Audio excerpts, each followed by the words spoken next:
अब हम लोग रिफ्रैक्शन थ्रू स्फेरिकल सरफेस पढ़ेंगे और इसके लिए हम दो तरह की सरफेसेस को कंसीडर करेंगे, एक कॉनकेव सरफेस और एक कॉन्वेक्स सरफेस।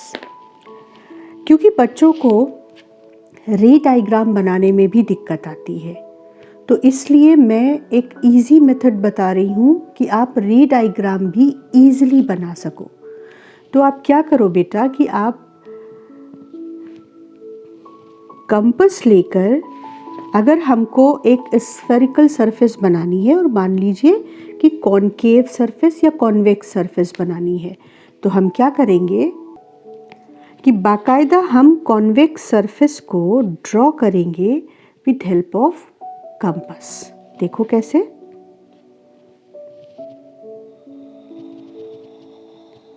ये जो सरफेस है ये एक स्फीयर का हिस्सा है, तो हमने एक छोटा सा हिस्सा एक बड़े स्फीयर का एज अ कॉन्वेक्स सरफेस बना लिया, ठीक। और हम कॉनकेव सरफेस अगर बनाना चाहें तो हम कॉनकेव सरफेस भी, और मैं सेम रेडियस ले रही हूँ और एक कॉनकेव सरफेस बना लेते हैं, और इससे हमको क्या फ़ायदा होगा ये अभी हम देखेंगे, ठीक। तो ये जो सेंटर था इसको हमने अपने पेपर पे मार्क कर लिया है, देखो।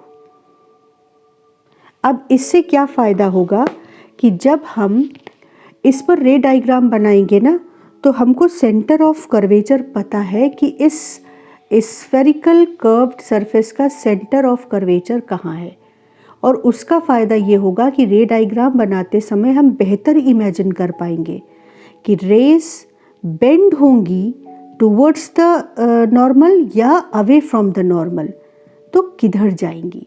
देखते हैं सबसे पहले कॉन्वेक्स सरफेस में।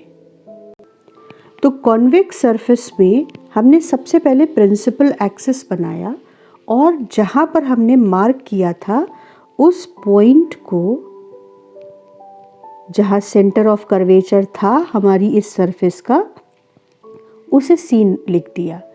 अब जितनी भी रेज या जो भी लाइन इस सी से इस कर्व सरफेस पर पड़ेगी वो सब इस कर्व्ड सरफेस पे नॉर्मल होगी।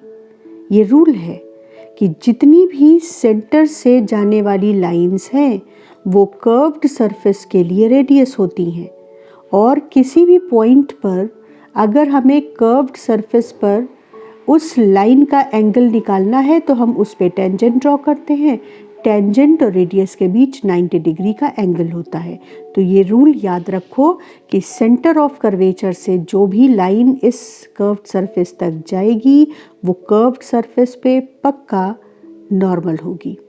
और हमने तो कंपास की हेल्प से सचमुच ये कर्व्ड सरफेस खींची है, तो ये एक्चुअली सेंटर ऑफ कर्वेचर है इस कर्व्ड सरफेस का। तो अब हम एक कोई पॉइंट ले लेते हैं जहां हम रे इंसिडेंट कराएंगे, और इस लाइन को ज्वाइन कर दो इस तरह से। तो अब तुमने क्या ड्रॉ कर लिया, इस सरफेस पर नॉर्मल ड्रॉ कर लिया, क्योंकि तुम्हें पता है कि रिफ्रैक्शन शो करने के लिए नॉर्मल ड्रॉ करना बहुत ज़रूरी है। तो अब हम एक रे लेते हैं, इंसिडेंट रे, जो एक पॉइंट सोर्स से आ रही है। तो पॉइंट सोर्स से जब आप इंसिडेंट रे लेंगे तो देखिए कैसे ड्रॉ करेंगे। इस तरीके से आपने एक रे ड्रॉ करी, ठीक। अब ये रे अगर एयर से ग्लास में जा रही है, आप इमेजिन ढंग से कर पाओ इसके लिए हमने स्पेसिफिकली एयर और ग्लास ले लिया है, लेकिन एक्चुअली हम यहाँ लिखेंगे N1 और यहाँ लिखेंगे N2, और N2 को ग्रेटर देन N1 ले अगर, तो ये जो रे है ये नॉर्मल की ओर बेंड होगी। तो अब देखो कैसे हम इसे ठीक से ड्रॉ करेंगे कि हमने पहले इंसिडेंट रे ली, इसको मैं थोड़ा डार्क कर दूं तो आपको क्लियरली दिखाई देगा। और अब ये नॉर्मल की ओर बेंड करके ये इस तरीके से जा रही थी, ठीक, और नॉर्मल की ओर बेंड होगी तो ये इस डायरेक्शन से, इसको जिन बच्चों को रे डायग्राम में प्रॉब्लम आती है वो इस पार्ट को ढंग से समझो, इस डायरेक्शन से ये भी बेंडिंग हो गई टुवर्ड्स द नॉर्मल, ये भी बेंड हो गया टुवर्ड्स द नॉर्मल, ये भी बेंड हो गया towards the normal, depending upon the refractive index of the two medium. तो हमने इसको टुवर्ड्स द नॉर्मल बेंड कराया और इस रे डायग्राम को पूरा कर लिया, इस रे को पूरा कर लिया, इसका रिफ्रैक्शन पूरा शो कर दिया। और एक रे हमेशा ऐसी लो जो बिना रिफ्रैक्शन निकल जाती है। नॉर्मली इंसिडेंट होती है कर्व्ड सरफेस पे और बिना रिफ्रैक्शन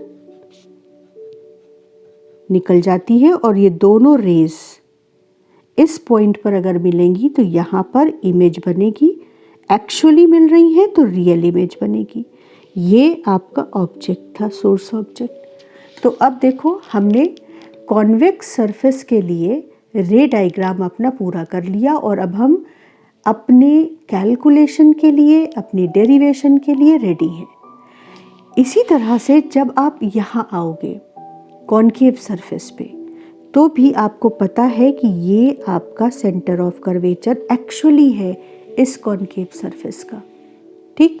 तो यहाँ पर हम कैसे ड्रॉ करेंगे, देखो हम स्केल का यूज़ करेंगे और सबसे पहले हम क्या ड्रॉ करेंगे, नॉर्मल। अब कॉनकेव सरफेस के लिए हमारी कंपास से जब हम ड्रॉ कर रहे थे तो सेंटर ये था, तो इसलिए ये हमने एक पॉइंट लिया और वहाँ पर हमने इस लाइन को ड्रॉ कर दिया, यानी हमने क्या फिक्स कर दिया, नॉर्मल, ठीक।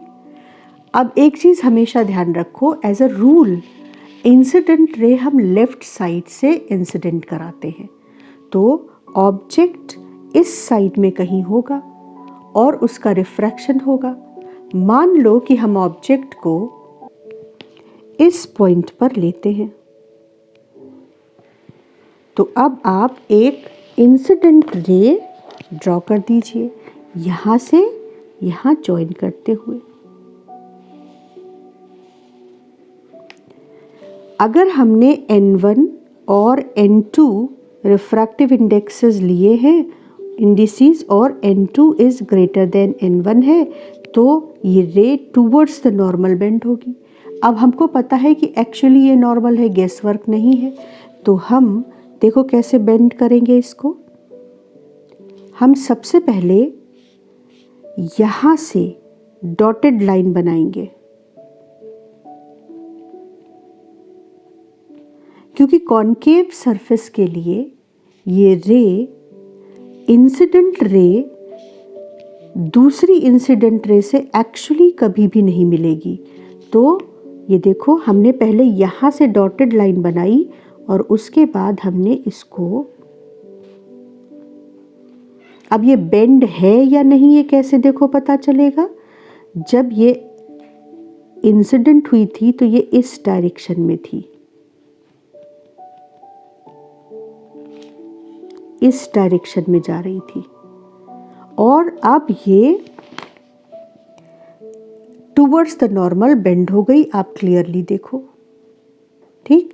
तो इसको हमने पीछे ड्रॉ किया है और डॉटेड लाइन से कंफ्यूजन नहीं हो इसलिए इसको हम ब्लैक कलर से बना देते हैं। इंसिडेंट रे की डायरेक्शन ये थी और रिफ्रैक्टेड रे इधर चली गई। दूसरी रे आप हमेशा ट्राई करो ऐसी लो जो विदाउट रिफ्रैक्शन निकल जाती है, यानी इस तरीके से सीधे।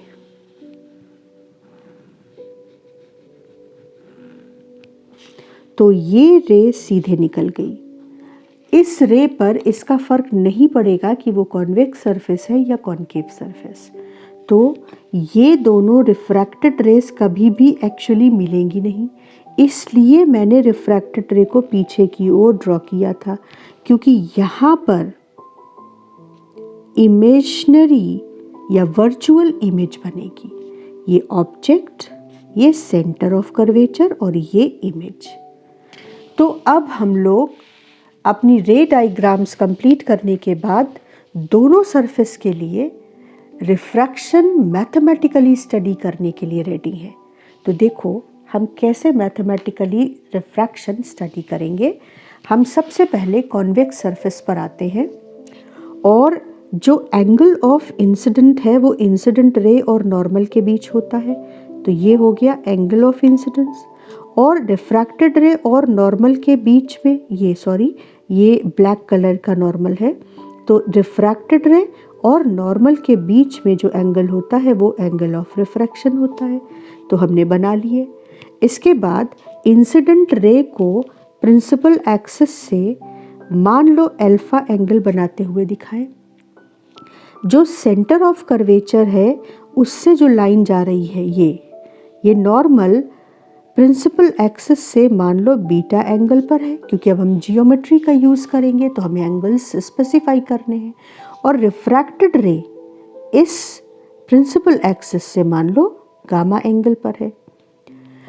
अब हमको एक फॉर्मूला चाहिए जिससे कि हम उस फॉर्मूले का यूज़ करके बहुत जल्दी ये बता दें कि अगर ऑब्जेक्ट इतनी डिस्टेंस पर है तो इमेज कितनी डिस्टेंस पर बनेगी, वो इमेज रियल होगी या वर्चुअल होगी। तो उसके लिए हमने ये एंगल्स स्पेसिफाई किए और अब हम ज्योमेट्री का यूज़ करेंगे। तो सबसे पहले हम स्नेल्स लॉ लिख लेते हैं। स्नेल्स लॉ कहता है कि sine i upon sine r is equal to refractive index of second medium with respect to refractive index of first medium. सबसे पहला और इम्पॉर्टेंट पॉइंट जो तुमको हमेशा ध्यान रखना है, refractive index of second medium हमेशा वो होगा जिसमें रिफ्रैक्टेड रे है।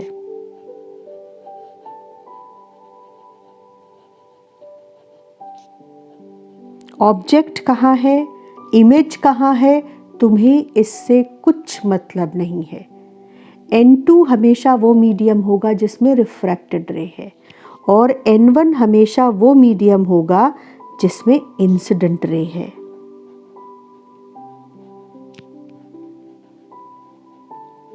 जिस मीडियम से रे आ रही है वो N1 और जिस मीडियम में जा रही है वो N2, चाहे ऑब्जेक्ट कहीं रखा हो चाहे इमेज कहीं बन रही हो। तो अब एक तो ये पॉइंट, दूसरा पॉइंट बहुत ज़्यादा इम्पॉर्टेंट कि चाहे वो एंगल आई हो चाहे वो एंगल आर हो, अल्फा बीटा गामा ये सब बहुत छोटे हैं। सिर्फ तब हमारा ये जो एक्सप्रेशन डिराइव होगा वो वैलिड होगा।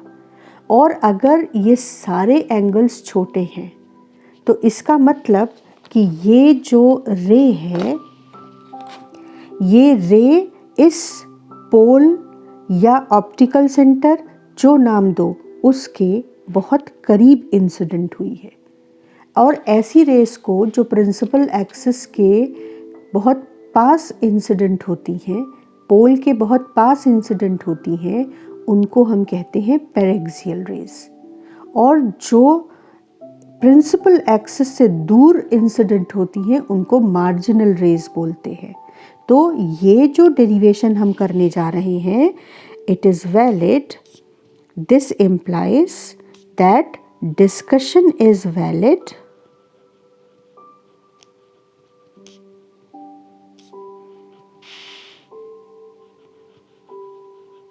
for paraxial race.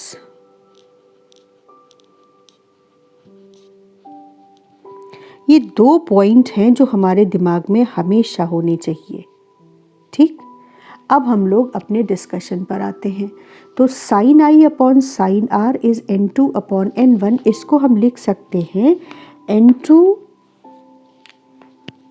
N1 sin I is equal to N2 sin R। अब जियोमेट्री की हेल्प लेते हैं। अगर हम जियोमेट्री की हेल्प लें तो इस येलो ट्रायंगल में, येलो शेडेड ट्रायंगल में देखो, ये जो बीटा एंगल है ये इस येलो ट्रायंगल के लिए आउटर एंगल है। तो beta should be equal to r plus gamma, so r should be equal to beta minus gamma. तो हम आर की जगह लिख देंगे beta minus gamma, N2 sine beta minus gamma. ठीक, इसी तरह से इस blue shaded, purple shaded triangle को देखो, इसमें आई आउटर एंगल है, तो i should be alpha plus beta. तो यहाँ आई की जगह लिख देंगे alpha plus beta, N1 sine alpha plus beta. अब जो हमने यहाँ पे कंडीशन रखी थी कि I R alpha beta gamma, ये सब बहुत छोटे हैं और हमारा डिस्कशन पैरेक्सियल रेस के लिए ही वैलिड है, उसका यहाँ पर हम यूज़ करेंगे। और हम यूज़ करेंगे ये fact for very small angle sin theta is approximately equal to tan theta is approximately equal to theta। तो हम sin theta की जगह थीटा लिख देते हैं, तो ये हो जाएगा N1 alpha plus beta is equal to N2 beta minus gamma. अब बीटा वाले टर्म्स एक तरफ और बाकी टर्म्स दूसरी तरफ ले जाते हैं, तो हमको मिलेगा N1 beta minus N2 beta is equal to minus alpha N1 minus N2 gamma. Minus से मल्टीप्लाई कर दें तो N2 beta minus N1 beta is equal to N1 alpha plus N2 gamma. अब इन बीटा एंगल्स को या alpha gamma angles को हम tan alpha, tan beta, tan gamma की तरह से ट्रीट करेंगे। तो हम इसमें लिख सकते हैं N2 minus N1 tan beta is equal to, यहाँ बीटा कॉमन ले लिया है, N1 tan alpha plus N2 tan gamma. अब इन एंगल्स की वैल्यू फिर से जियोमेट्री की हेल्प से लिखेंगे। तो यहाँ पर देखो, हम इस लाइन को इस पॉइंट से, और इस पॉइंट को आप इसे आप P कहो और इसको तुम Q कह दो। तो हम Q से प्रिंसिपल एक्सिस पर एक परपेंडिकुलर ड्रॉप करते हैं, QN।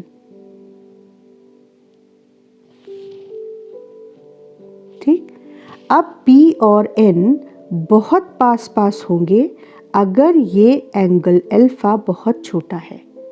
तो ये अप्रॉक्सीमेशन बराबर हमारे दिमाग में चलना चाहिए कि P और N बहुत पास हैं क्योंकि अल्फा बहुत छोटा है, ये Q P के बहुत पास है, तो OP is approximately equal to ON। ठीक, तो अब हम लोग इस ट्रायंगल से अल्फा की वैल्यू पढ़ते हैं, परपेंडिकुलर अपॉन बेस, यानी QN, और इसकी वैल्यू हम H लिख दें तो H अपॉन दिस डिस्टेंस। अब वापस जाते हैं इम्पॉर्टेंट रूल नंबर 2 पर। रूल ये कहता है कि जितनी भी डिस्टेंसेस हम स्फेरिकल सरफेस के लिए या स्फेरिकल मिरर के लिए या प्लेन मिरर के लिए मेज़र करते हैं, वो सब पोल P से मेज़र करते हैं। और दूसरा रूल कहता है कि जितनी भी डिस्टेंसेस इंसिडेंट रे के ऑपोजिट मेज़र की जाती हैं, वो सब माइनस साइन के साथ लिखी जाती हैं, और जितनी भी डिस्टेंसेस इंसिडेंट रे की डायरेक्शन में मेज़र की जाती हैं वो सब प्लस साइन के साथ लिखी जाती हैं। तो ये जो दो इम्पॉर्टेंट रूल हैं इनको हम पहले नोट करेंगे। तो इन रूल्स को हम एक साथ लिख कर कहीं अपने सामने बल्कि स्टिक कर लेंगे कि जब हम अननोइंगली भी देखें तो हमें ये रूल रिवाइज हो। N2 वो मीडियम जिसमें रिफ्रैक्टेड रे है और N1 वो मीडियम जिसमें इंसिडेंट रे है। सारे डिस्कशंस बहुत छोटे एंगल्स के लिए है यानी पैरेक्सियल रेज के लिए है। और all distances are measured from pole और optical centre and distances measured in the direction of the incident ray. They are substituted with plus sign. And all distances measured in the direction opposite to incident ray, they are substituted with minus sign. अब इन दोनों का application सीखते हैं।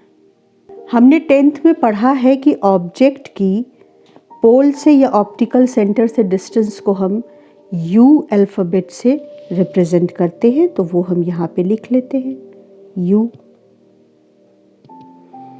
और पोल या optical centre से centre of curvature की distance को हम रेडियस ऑफ कर्वेचर कहते हैं।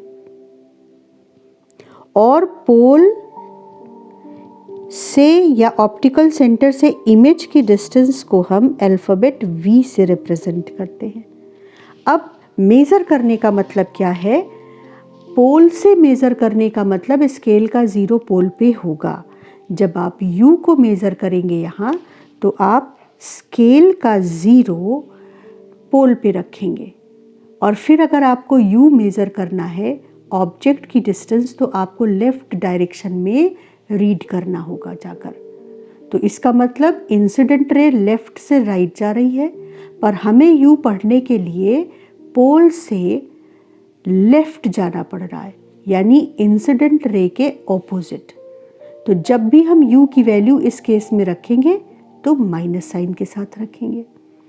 इसी तरह से अगर हमें रेडियस ऑफ कर्वेचर पढ़ना है तो देखो हम स्केल को ऐसे रखेंगे यानी अब स्केल का 0 पोल पर है तो स्केल को ऐसे रखना होगा क्योंकि हमको C तक आने के लिए इस तरफ आना होगा। तो हम इंसिडेंट रे की डायरेक्शन में जा रहे हैं तो जब हम R रखेंगे वैल्यू तो प्लस साइन के साथ। सेम लॉजिक से जब हम V पढ़ेंगे तो हम 0 को P पे रखते हुए V को पढ़ने के लिए राइट डायरेक्शन में चलेंगे और इंसिडेंट रे भी राइट डायरेक्शन में जा रही है तो V की वैल्यू भी जब सब्स्टिट्यूट करेंगे तो इस केस में प्लस साइन के साथ सब्स्टिट्यूट होगी। तो अब ये समझो कि अब हम वैल्यूज़ रखने के लिए तैयार हैं और tan अल्फ़ा की वैल्यू इस केस में होगी H यानी परपेंडिकुलर अपॉन बेस यानी माइनस U। और माइनस क्यों? क्योंकि इंसिडेंट रे के ऑपोजिट मेज़र कर रहे हैं। तो tan अल्फ़ा की value H upon minus U हम यहाँ पर रख देते हैं। तो N1 H upon minus U। अब tan गामा की वैल्यू भी देख लेते हैं। tan गामा की वैल्यू QNI ट्राइंगल में tan गामा की वैल्यू हो गई परपेंडिकुलर H अपॉन V और प्लस साइन के साथ V। तो यहाँ पर हमने लिखा plus N2 H upon V। अब वापस आते हैं और tan बीटा की वैल्यू देख लेते हैं। tan बीटा की वैल्यू इस ट्राइंगल से हो जाएगी QN और ये है C। QNC से हो जाएगी H अपॉन ये डिस्टेंस यानी R। और यहाँ ध्यान रखो कि P और N इतना क्लोज हैं कि हम N को P पे ही एग्जिस्टिंग मान सकते हैं। तो NC मतलब PC that is plus R। तो tan बीटा की वैल्यू रख देते हैं यहाँ पर N2 माइनस N1 और tan बीटा की वैल्यू हो गई H अपॉन माइनस U। अब h कैंसिल हो गया और हमको एक बहुत इम्पॉर्टेंट एक्सप्रेशन मिला n2 माइनस n1, ये वैल्यू बेटा r होगी, सॉरी, और वो भी प्लस साइन के साथ, ठीक है ना। तो अब हमको बहुत इम्पॉर्टेंट एक्सप्रेशन मिला n2 upon v minus n1 upon u is equal to n2 minus n1 upon r। इसको गॉसियन फॉर्मूला भी बोलते हैं और इसको हम बहुत अच्छी तरह से याद करेंगे। तो इसको हम लिख लेते हैं n2 upon v minus n1 upon u is equal to n2 minus n1 upon r।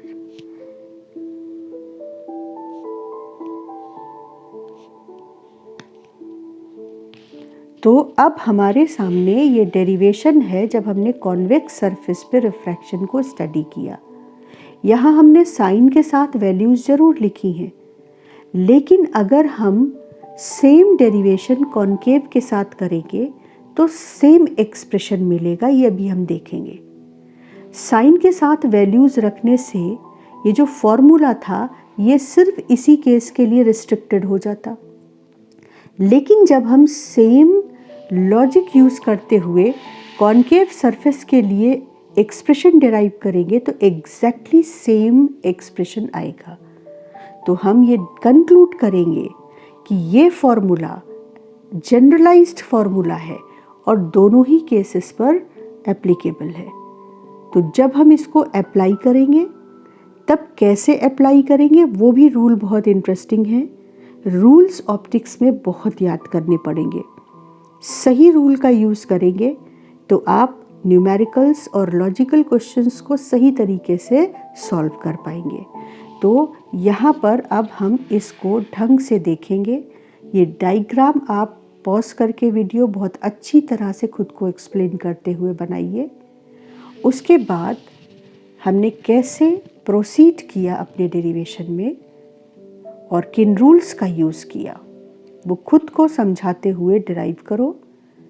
जहाँ पर तुमको दिक्कत आती है वहाँ पर वीडियो पॉज करके देखो, लेकिन कॉपी करने से लर्न भी नहीं होता और समझ भी नहीं आता। तो हमेशा डेरिवेशन को बहुत कॉन्सेंट्रेट होकर देखो, स्टेप्स को समझो और फिर पूरा डेरिवेशन फर्स्ट टाइम खुद से करने की कोशिश करो।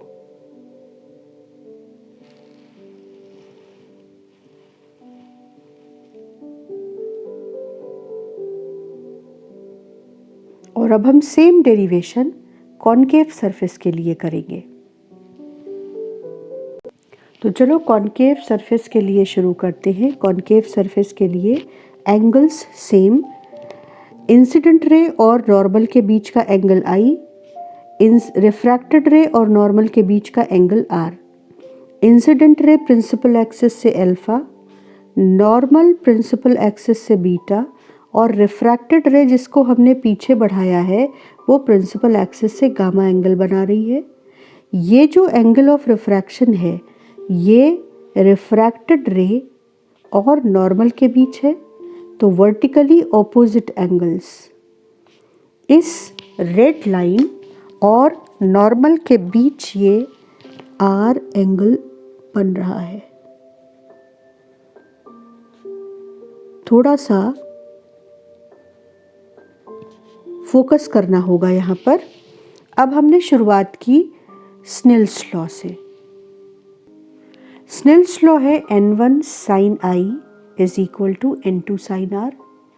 अब इस ट्राइंगल को देखो जो येलो शेडेड है, QCO। QCO में बीटा आउटर एंगल है, तो beta should be equal to i plus alpha, तो i should be equal to beta minus alpha. तो आई की जगह बीटा माइनस एल्फा रख दिया। इसी तरह से ये जो आर हमने यहाँ पर एंटर कराया था, अब तुम सिर्फ इस लाइन शेडेड रीजन को देखो, QIC। तो gamma plus r should be equal to beta, तो r should be equal to beta minus gamma, तो आर की जगह लिख दिया बीटा माइनस गामा। अब पैरेक्सियल रेस के लिए sine theta is approximately equal to theta. पिछली बार की तरह इस बार भी बीटा को एक तरफ ले गए, बाकी टर्म्स एक तरफ, बीटा को कॉमन लिया और उसको tan बीटा की तरह डील किया। तो n1 minus n2 tan beta will be equal to n1 tan alpha minus n2 tan gamma. अब इस ट्राइंगल्स में tan अल्फा, tan बीटा और tan गामा की वैल्यूज़ देखी। तो tan अल्फा के लिए हम इस बड़े से ट्राइंगल को QNO या QPO इसको कंसीडर करेंगे, तो tan अल्फा हो जाएगा H upon minus U। tan gamma हो जाएगा इस ट्राइंगल में H अपॉन माइनस V, ये डिस्टेंस माइनस V, और tan बीटा हो जाएगा H अपॉन ये डिस्टेंस, क्योंकि ऑपोजिट टू इंसिडेंट रे इन सारी डिस्टेंसेस को मेज़र कर रहे हैं, तो ये डिस्टेंस हो गई माइनस R, ये हो गई माइनस V और ये हो गई माइनस U, क्योंकि स्केल का ज़ीरो यहाँ रखेंगे। तो अब हमने tan बीटा की जगह लिख दिया H upon minus R, tan alpha की जगह लिख दिया H upon minus U, tan gamma की जगह लिख दिया H upon minus V। H cancel हो गया, तो और ये माइनस कैंसिल हो गए, तो हमारे पास ये एक्सप्रेशन आया। और पूरी इक्वेशन को माइनस से मल्टीप्लाई कर दें तो ये हो जाएगा ये n1 माइनस n2 हो जाएगा, माइनस से मल्टीप्लाई करने पे n2 minus n1 minus n2 हो जाएगा n2 माइनस n1। इसी तरह से यहाँ पे जब माइनस से मल्टीप्लाई किया तो n2 अपॉन v प्लस का हो गया और n1 अपॉन u माइनस का, तो n2 upon v minus n1 upon u is equal to n2 minus n1 upon r। तो ये जो इक्वेशन हमको मिली ये एग्जैक्टली दोनों में सेम थी। तो हमने जनरलाइज किया कि for refraction through spherical surface we get the relation between V, U and radius of curvature of the spherical surface as n2 upon V minus n1 upon U is equal to n2 minus n1 upon R। और जब हम इसको use करेंगे generalised equation को, जब भी हम use करेंगे तो हम वैल्यूज़ को साइन के साथ रखेंगे, ये हमें ध्यान रखना है। यहाँ पर इसे न्यूमेरिकल में यूज़ करेंगे तो सारी वैल्यूज़ को साइन के साथ रखेंगे, क्योंकि ये स्पेसिफिक नहीं है इस या इस केस के लिए, ये जनरल फॉर्मूला आया है। तो नेक्स्ट क्लास में हम लोग इसका एप्लीकेशन पढ़ेंगे। अभी हम डायग्राम कॉनकेव सरफेस के लिए भी ठीक से बनाएंगे और फिर उसका डेरिवेशन ढंग से अपने आप को समझाते हुए लिखेंगे।